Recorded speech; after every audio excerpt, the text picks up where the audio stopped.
Hey guys, how you doing? It's Gavin here from Start Afresh Personal Training, and today's video I want to talk to you about metabolism. Um, if you've got a slow metabolism, if you've got a fast metabolism, and what a lot of people say, like I used to when I was really overweight, was that I've got a slow metabolism and that's just the way it is. And it doesn't matter what I do, I can't lose weight because my metabolism is slow. And people often use the metabolism excuse as an excuse of why they can't lose weight. So what I want to do today, right, is just basically go through what metabolism is, all right? And, I'll explain in a second about, hey, the fact that you may have a slow metabolism than somebody else. So, we all got those friends who are pretty skinny, and they can eat apparently whatever they like and not put weight on. And then you got the rest of us, like me, that appears that I can, eat a Mars bar and I put 4 kilos on. Well, metabolism, okay, I've written this down because I can't remember it full off, as defined, okay, is basically the chemical process that occurs in a living organism to maintain life. So if you think about it for a minute, it's the chemical processes within your body to maintain your life that influences your metabolism. So, if we had two people doing the same thing, ate the same thing, did the same activities, there's going to be some sort of differences between you, and that's just your genetic makeup. There's not much you can do about that. But blaming the fact that you've got a low metabolism and you can't lose weight is just a blame game, because take it from somebody that knows and someone that's been there. I thought I had a slow metabolism, and when I first started doing, went on diets and stuff like that, I honestly, genuinely believed that the less calories I ate would help me lose weight. And I'll tell you what happened there. I did go to the gym. I was one of those gym people who used to go occasionally and stop and go and stop. But what I found was when I started dieting, I used to reduce my calories super low because that's what I thought I needed to do. No one ever told me, otherwise. And, in your mind, you think, oh, okay, eat a bit less, exercise a bit more, I'm going to lose some weight. But what happens is when you start doing that, your metabolism starts to adjust. So bearing in mind at that point, certain points in my life, I probably didn't exercise that much, and I was pretty inactive. I used to spend a lot of time sitting watching computer games and stuff like that, so I wasn't active. So therefore, to maintain life, my metabolism was exactly as it should be, I guess, for that level of activity and that sort of diet I was eating. But when I started going to the gym and eating less calories, I lost a bit of weight, absolutely, but then I got stuck.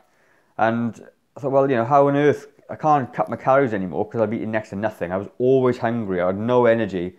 I had no energy to go to the gym, and then guess what happened? I gave up because I was too hard. Fast forward a few years, and to now, and I'm now in a position, because I did this properly, and I've gone through it all, learned the hard way and everything else, is that now, back then, let's go back. Back then, I know I was eating about 1,500 calories a day, and I'm 5'9". At the time, I was about 90 kilos, and I couldn't lose any weight. But I was eating so few calories that the fat I actually put on, and I dieted so harshly, that my body just wasn't going to let that up. You maintain body fat in your body because it's a survival instinct. If you're not eating any food, the signals to your body are going to say, well, we just need to keep all of this fat because you're not eating anything and you're exercising pretty hard. I mean, sure, if I was to maintain that for a long time, I'd definitely lose weight, but it got to the point where it was so uncomfortable I just couldn't carry on. Now, fast forward a lot of years, and I can pretty much maintain my weight on nearly 2,600 to 2,800 calories. That's nearly 1,000 calories more than I was then, and I'm 20 kilos lighter. So how does that work? Well, it works because I've trained my metabolism to speed up a little bit, and the way I've done that is through exercise and through nutrition, and that's pretty much it. So when you if you're somebody with a slow metabolism, you're struggling to lose weight, and you've been yo-yo dieting for a long time, back and forth, your body's in a pretty poor state, okay? One of the best things I found was to start my weight loss again, was to eat a little bit more. And That's the reason I started tracking with MyFitnessPal. That was it, because I had no idea what I was doing. I thought I was doing okay, but I wasn't. So I started tracking MyFitnessPal. I've done a video on that before, and I'll link it below. Once I've got a bit of a base, I was able to then, work out, well, okay, I'm only eating 600 calories, or so 1500 calories now, and I needed to start eating more, because so let's just think about it, pure maths, all right? You're eating 1500 calories a day, and you then go to the gym and burn 600 calories off. So the amount of energy that's taken into your body is now about 900 calories a day. So it's not enough. So you need to speed your metabolism up. And the way you do that is through nutrition, and one of the ways is through eating. When you eat more, your metabolism starts to fire. And with these extra nutrients, I'm not saying binge it, I'm talking small increments over time. When you add nutrients into your body starts to recognize that it's now being fed. Now you can give up some of that body fat for energy. The new nutrients are going in, they're repairing your muscles from the exercise, hopefully. And what you find is over time you can sort of manipulate your metabolism to speed up and work for yourself.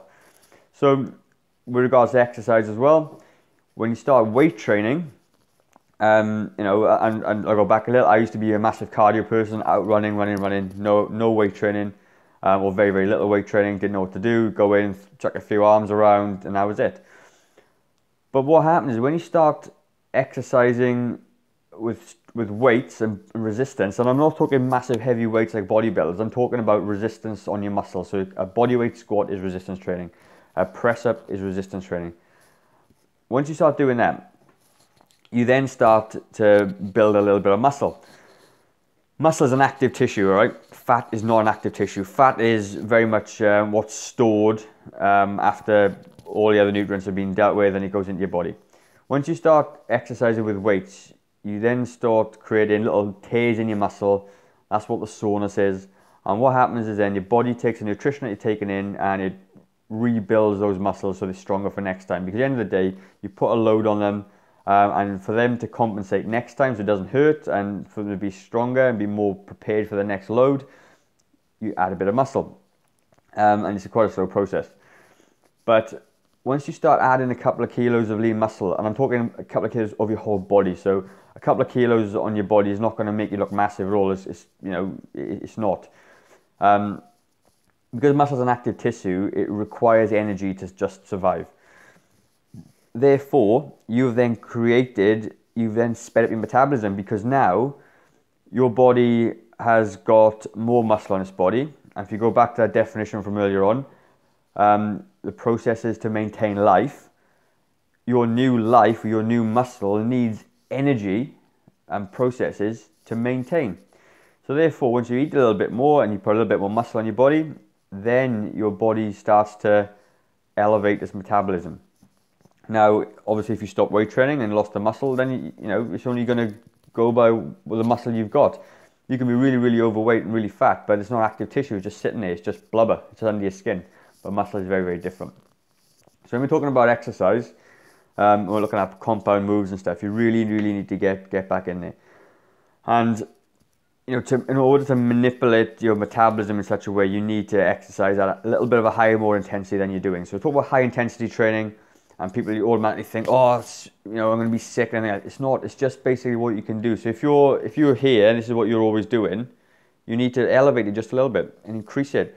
You get your heart rate up. You want to be able to, if you've got a Fitbit, as I've been through, I'll download it below. Set yourself a custom heart rate based on you, and you got an upper and lower level, and just get into the custom zone, and then you can look at increasing it. What happens then is that once you start exercising at that higher intensity, your body starts to adapt. It burns more calories, at a faster rate. And then what happens over time, so if you did a high intensity or weight training workout, your body will continue to burn calories for up to 24 hours afterwards.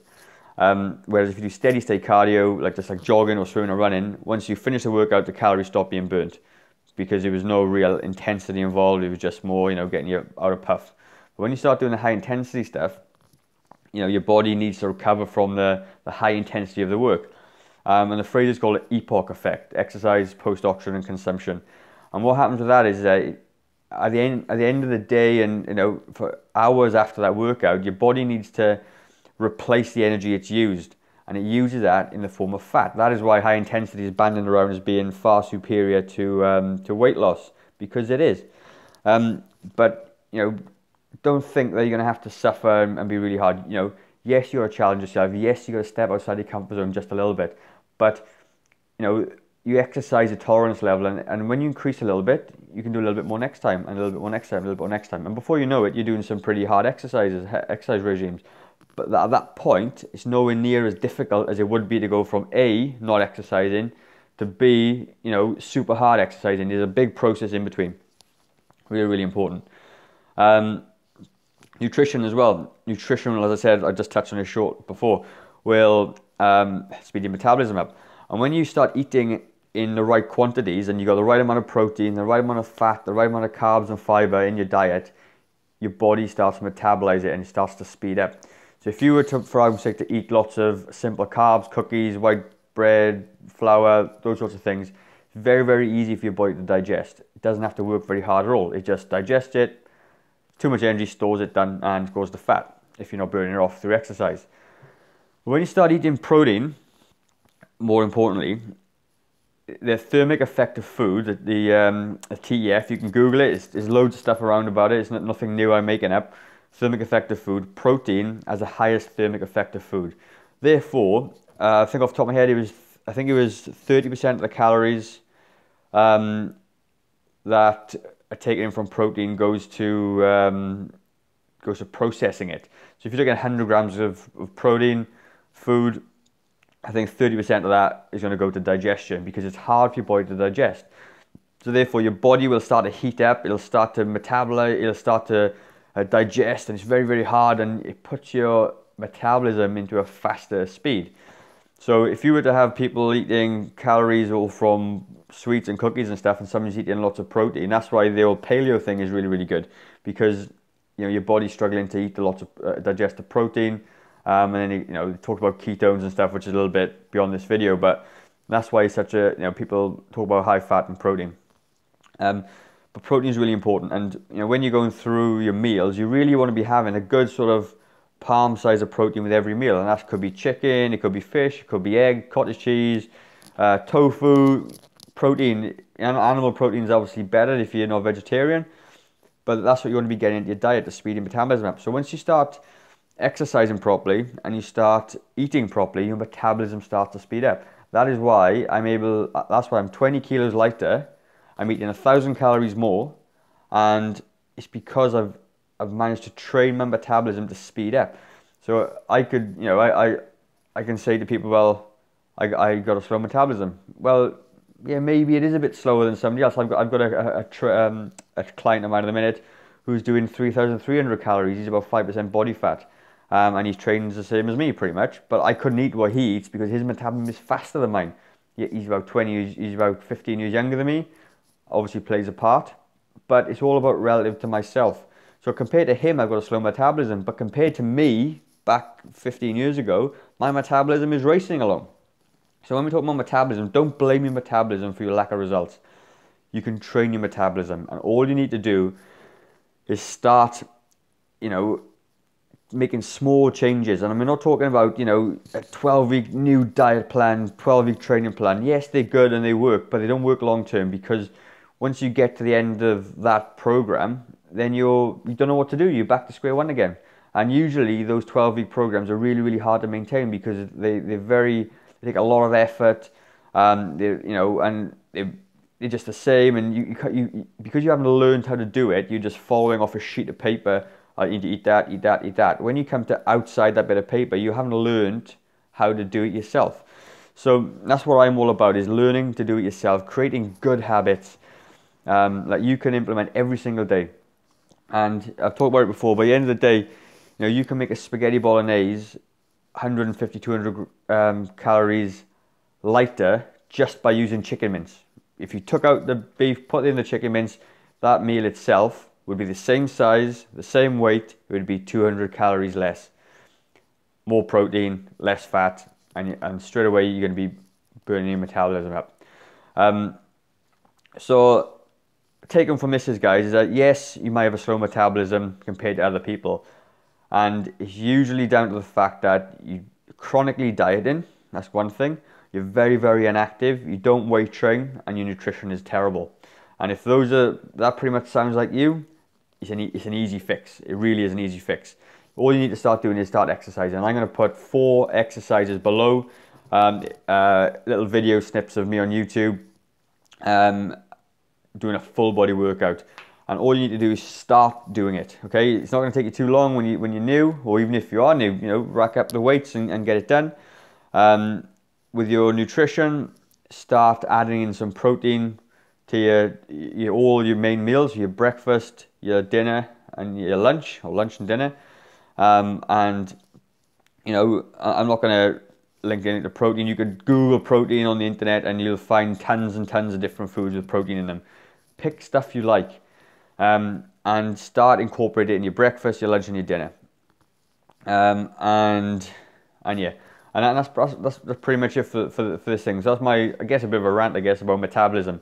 And it's a huge subject, but basically, you may have a slower metabolism, but it's not the reason that you can't lose weight. Okay, you just need to start changing things, and you need to do things to speed it up a little bit. And as I said, you speed it up by eating a little bit more. If you've been a chronic dieter, eating low calories, start eating a little bit more. Not hundreds of calories, 100 or 200 calories a day extra. Start exercising, weight training, resistance training, high intensity training. Intensity high for you, which is, you know, above what you normally do. And honestly, you'd be a way to go. So take on from that, I'm going to chuck in some links at the bottom. Full body workout. There's going to be about 4 exercises in there. Give it a go. And your nutrition stuff, just for now, start adding some protein to your diet. And obviously, what I didn't mention before was just some complex carbohydrates. So try and avoid the sort of simple white breads and pastas. Try and opt for the whole meal versions, and you'll be a way to go. So I'm going to leave my email address just below. If you've got any questions at all, I'd really like to hear from you. It is such a hard thing to overcome, and you know, I've been here so many times, and it's only the last 6 or 7 years I've managed to nail it. Lots of trial and error. I'd love to hear from you guys. I'd love to help you out. This is what I do this for. And leave a comment. Share the video if you found it useful, and hopefully I'll get back to you soon. I will get back to you soon if you email me. So, like I said, start afresh, guys. You can start afresh any time of the day now. Start afresh right now. Don't wait till Monday. Start afresh now. Because if you don't do something today, how will tomorrow be any different?